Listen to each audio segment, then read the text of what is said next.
O que se pode dizer para um pai, para uma mãe que perdeu o seu filho?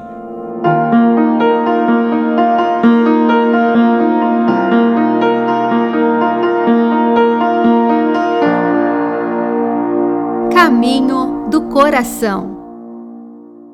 Vamos conversar hoje sobre a intenção de oração do Papa para este mês de novembro. O Papa Francisco, na intenção de oração deste mês de novembro, nos convida a rezar por quem perdeu um filho.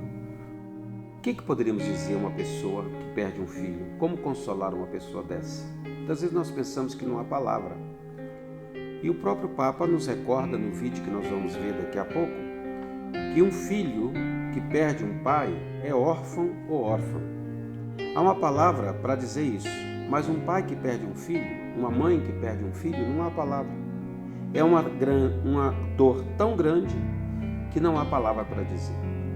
Portanto, as palavras de ânimo que nós, por vezes, podemos oferecer, não servem, porque, mesmo ditas nas melhores intenções, não podem acabar com a dor. E às vezes pode até aumentar a ferida. Portanto, o Papa nos convida a rezar para que todos os pais que choram a morte de um filho ou de uma filha encontrem apoio na comunidade, obtenham do Espírito Consolador a paz do coração. Vamos, portanto, ver o vídeo do Papa e depois nós continuamos a nossa reflexão. ¿Qué se puede decir a unos padres que han perdido un hijo? ¿Cómo consolarlos? No hay palabras. Fíjense que un cónyuge que pierde al otro es un viudo o una viuda. Un hijo que pierde a un padre es un huérfano o una huérfana. Hay una palabra que lo dice, pero un padre que pierde un hijo, no hay una palabra.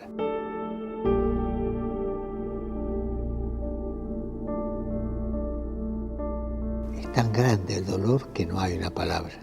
Y vivir más tiempo que tu hijo no es natural.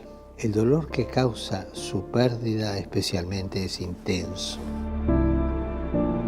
Las palabras de ánimo a veces son banales o sentimentales, no sirven. Dichas con la mejor intención, por supuesto, pueden acabar agrandando la herida. Para ofrecer consuelo a estos padres que han perdido un hijo, hay que escucharlos, estar cerca de ellos con amor, cuidando ese dolor que tienen con responsabilidad, imitando la forma en que Jesucristo consolaba a los que estaban afligidos. Y estos padres, sostenidos por la fe ciertamente, pueden encontrar un consuelo en otras familias que, tras sufrir una tragedia tan terrible como esta, han renacido en la esperanza. Oremos para que todos los padres que lloran la muerte de un hijo o de una hija encuentren apoyo en la comunidad y obtengan del Espíritu Consolador la paz del corazón.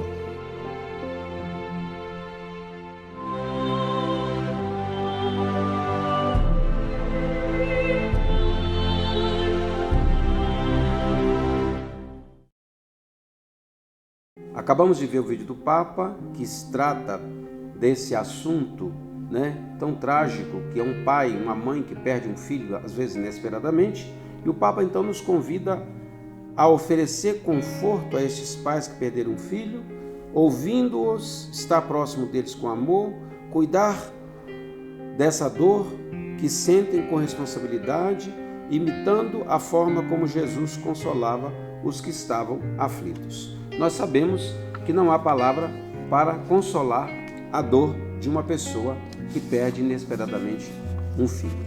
Agora, é importante considerar que neste mundo que nós estamos vivendo, como é que morrem os filhos?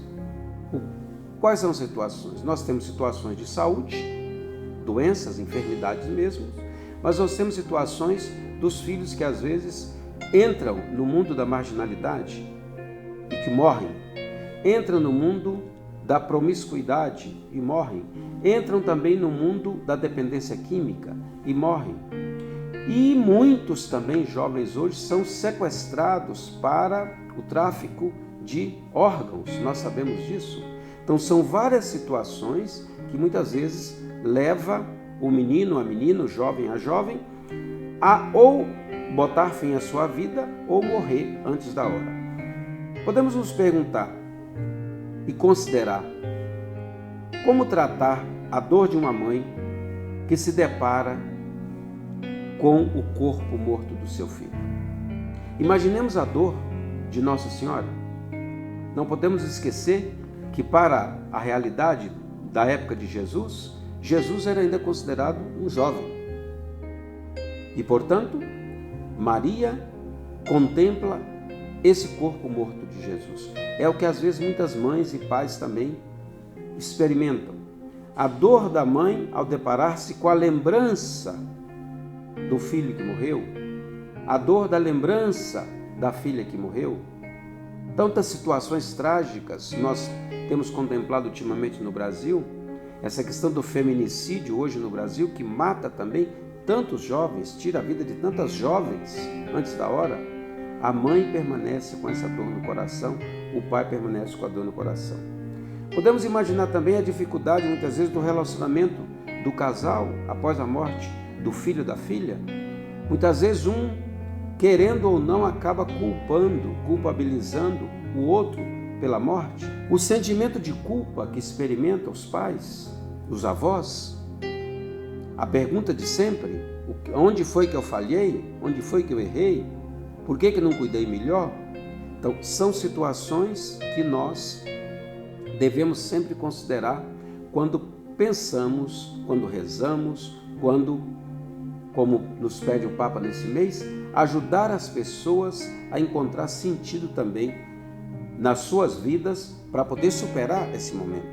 Portanto, quarto ponto poderia ser mudar o sentido após perder um filho e uma filha.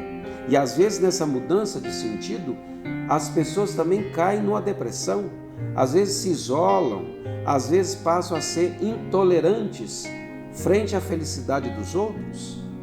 Então veja, são tantas situações em que nós estamos imersos nessa realidade hoje no mundo, que a gente muitas vezes não sabe nem como consolar.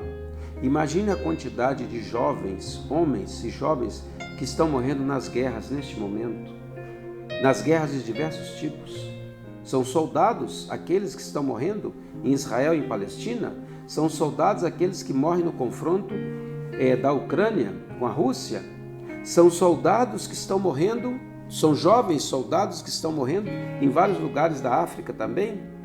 Então veja que tragédia, a vida que é levada, ao seu fim último por guerras, por enfermidades, por tantas situações que os jovens muitas vezes vão também perdendo o sentido mais profundo das suas vidas. Então recordemos que o Papa nos convida a centrar a nossa oração neste mês exatamente por todos esses pais, por todas essas mães, para que mesmo chorando a morte dos seus filhos e filhas, encontrem apoio, o apoio psicológico, o apoio da comunidade cristã, para que possam obter esse consolo, como diz o Papa, da paz que vem da oração.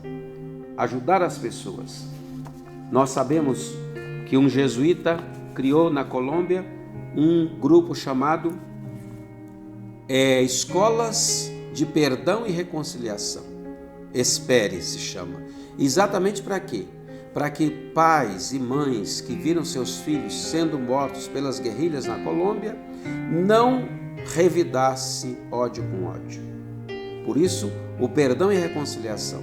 Diante de tragédias, os pais muitas vezes guardam ódio, um rancor muito grande. E é nesse momento que a oração, que a capacidade de partilhar a dificuldade, capacidade de estar em grupos que sofrem as mesmas dificuldades também, uns ajudando outros para crescer nessa compreensão. Nós sabemos que no pensamento de Deus está sempre a vida em primeiro lugar. Mas essa vida pode, e às vezes acontece tragicamente, ter o seu fim inesperado, como foi a própria vida de Jesus Cristo. como foi a própria vida dos primeiros mártires. Imaginar Estevão, o primeiro mártir, que era um jovem. Imaginar Lourenço, que era jovem. O próprio Paulo de Tarso era jovem. Então, são vidas que se oferecem, são vidas que são colocadas a serviço. E muitas vezes, hoje também, os meninos e as meninas, por pequenos deslizes da própria vida, perdem a vida muito fácil. E a dinâmica trágica, às vezes, fica para os pais, né? Nós temos convivido com alguns jovens, ultimamente, até alguns meninos do MEG mesmo, que colocaram fim à vida, ou que morreram num acidente. Rio Grande do Norte aconteceu um de moto que morreu de acidente, né? Então, a gente vai percebendo que às vezes os pais ficam muito reticentes. Onde foi que nós erramos? Não, e eu sempre digo a eles, não houve erro da sua parte, não houve omissão da sua parte. Muitas vezes há um mundo secreto dos meninos e das meninas que os pais só vão saber depois de uma tragédia como essa. Nossa obrigação é rezar. É rezar e, como nos pede o Papa nesse mês, oferecer a nossa oração de intercessão, a nossa oração de oferecimento por todos esses pais, para que, mesmo diante das tragédias, receba conforto, receba compreensão, receba ajuda para poder experimentarem essa consolação que vem do Espírito Santo. Portanto, convido a você, que certamente já conhece, né, um jovem que morreu antes da hora, mesmo que não seja da sua família, mas dos seus vizinhos, de algum parente, de alguma pessoa, você sabe de tantos jovens que morreram antes da hora. Nossa obrigação será rezar pelo descanso eterno desse jovem, dessa jovem. Rezar por seus pais, por seus avós, para que recuperem a consolação do Espírito Santo, recuperem o sentido mais profundo da vida e coloquem a vida à disposição de outros tantos jovens também. Porque o que Deus quer exatamente é isso. Não ficar chorando aquela morte que aconteceu, mas ressuscitar. Por quê? Porque a pessoa que morre está ressuscitada com Cristo e nós continuamos a nossa vida, oferecendo a nossa vida, lutando para que a vida tenha mais vida. Portanto, vamos manter os nossos olhos fixos no Senhor e crescer nessa dimensão de rezar por aqueles que sofrem, por aqueles que morrem antes da hora e por aqueles que permanecem, às vezes, fazendo um luto muito demorado, que é o que acontece com um pai e com uma mãe que vê a morte inesperada dos seus filhos. Convido a você para continuar apoiando o nosso apostolado da oração, nossa rede mundial de oração do Papa no Brasil, partilhando os nossos vídeos, ajudando as pessoas também a compreender essa grande missão que nós temos, levar o coração de Jesus a tantas pessoas, fazer com que as pessoas cresçam na humildade e na mansidão. Não se esqueça também da nossa campanha Amigos do Apostolado da Oração, que ajuda exatamente a fazer, a promover esse nosso vídeo, os nossos programas, as nossas formações. Seja você também um amigo do Apostolado da Oração. Você pode clicar, fazer o seu cadastro de membros do Apostolado da Oração e, quem sabe, poder nos ajudar também nessa campanha. Um grande abraço e até o nosso próximo programa, se Deus quiser. Oração ao Sagrado Coração de Jesus. Ó coração de Jesus, meu Salvador, que depois de ter derramado o vosso sangue na cruz até a última gota, imolai-vos todos os dias na missa. Eis-me diante de vós, desejando ardentemente corresponder aos apelos de vossa imensa caridade. Prometo empregar todos os esforços para que o vosso reino seja ampliado nas comunidades, nas famílias e nos corações de todos. Jesus, manso e humilde de coração, fazei o nosso coração semelhante ao vosso.